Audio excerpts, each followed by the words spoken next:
We are today at a 150 million year old shrimp fossil. These shrimp fossils are the most important evidence in that they have been around for 150 million years, since the age of the dinosaurs in other words, and that they lived in the sea and looked exactly the same as they do today. When we look at this fossil, we see that since the shell, made of calcium carbonate in a manner unique to shrimps, is very strong, the legs attached to it and the external part of the body can be seen in great detail in this fossil. And when we examine it, look, we see in a very detailed way, from top to bottom, from its antennae to the extremities at the very bottom, that the shape of the shrimp has never changed and were just the same as they are now.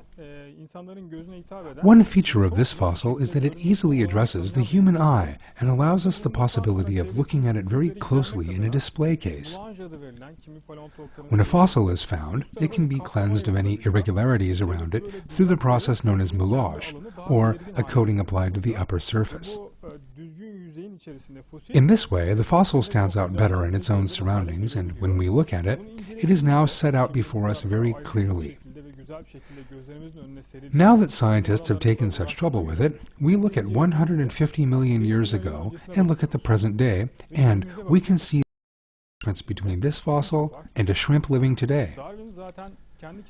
In the chapter Difficulties on Theory of his book The Origin of Species, Darwin himself said that if countless transitional fossils, which had not been discovered in his time around the 1850s, and he expected to be present in the Earth's strata in large numbers, were not discovered in the future, that would mean the collapse of his theory. Today, Neville's failure to find the fossils known as transitional forms had nothing to do with the limited numbers in the fossil record. In other words, the excavations carried out to date are more than adequate, and some 99.9% of fossil specimens have been unearthed.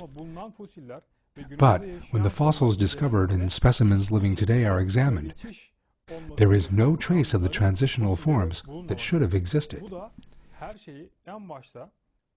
And this is definitive evidence revealed by paleontology, showing that Allah has created all things by telling them to be, not by causing them to evolve.